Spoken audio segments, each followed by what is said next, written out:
سي صالحي، انت مستشار بالجماعه القرويه ديال سيدي موسى المهيا. اليوم معتصمين هنايا امام المقر ديال الولايه ديال جهه الشرق، وشنو هو السبب الرئيسي اللي جعلكم انكم تعتصموا انتم؟ بسم الله الرحمن الرحيم. السبب الرئيسي اللي اعتصمنا اليوم على الماء. هنا في هذه الفتره اليوم كاينه 40 درجه ديال الحراره. هذا الرئيس ما يحشمش، هذا الرئيس راه يدير لنا سياسه سابقه لاوانها.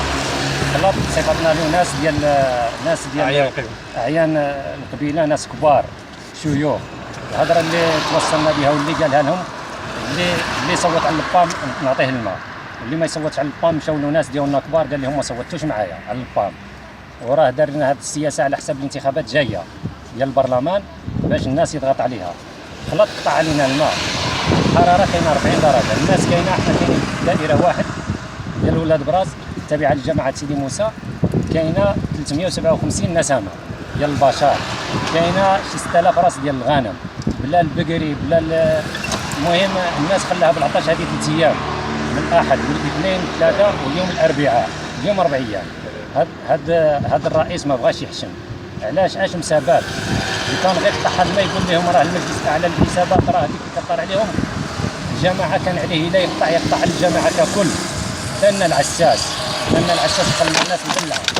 اي صفه هذا الرئيس يعطي المواطن عادي يقول له روح اطلق الماء، لو كان هذاك الموتور يتشقر ودرك دار عطى المقدم. السلطه ما عندهاش حق تتدخل بحال المقدم، ما عندوش حق يتدخل يخلط المقدم يطلق نقطه ديال الماء بالليل، الناس ديالهم يشربوا، الناس ماشي معقم ما خاصهمش يشربوا، هالشرب ماشي معقول ما يسكتوش. وشنو هما المطالب ديالكم اللي كنطالبوا؟ المطالب حنا بغينا العساس ديالنا يرد لنا.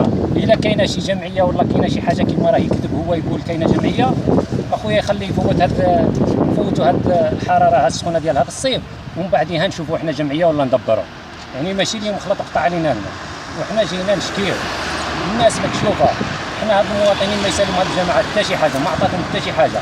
واليوم هو خدام في المحكمه الابتدائيه كرئيس، يخدم في المحكمه الابتدائيه، يخدم في الاستئناف، وها هما المواطنين يقول لهم انا اللي ما دارش ندخلوا للحبس. واش هذا هو القانون؟ واش هذه هي الديمقراطيه؟ هذا راه الرئيس اللي يقول اودي ما كاينش، ما عنديش باش نخلص. السياره اللي شراها هذه 3 شهور وهرسها وتبض على السكر علني ومعاه 2 بنات، المحكمه ما دارت له والو، حكمت عليه بشهر سورسي 500,000 غرامه وعطاته 4 شهور ديال قلعت له البيرمي. واليوم هو يسوق وراه داز علينا درك واحد شويه داز منا يتفرج فينا ومصيفط لنا خوه منا عاود يدور علينا. ها هما المواطنين يهضروا، هادشي ماشي معقول وحنا ما نقدروش نسكتوا عليه.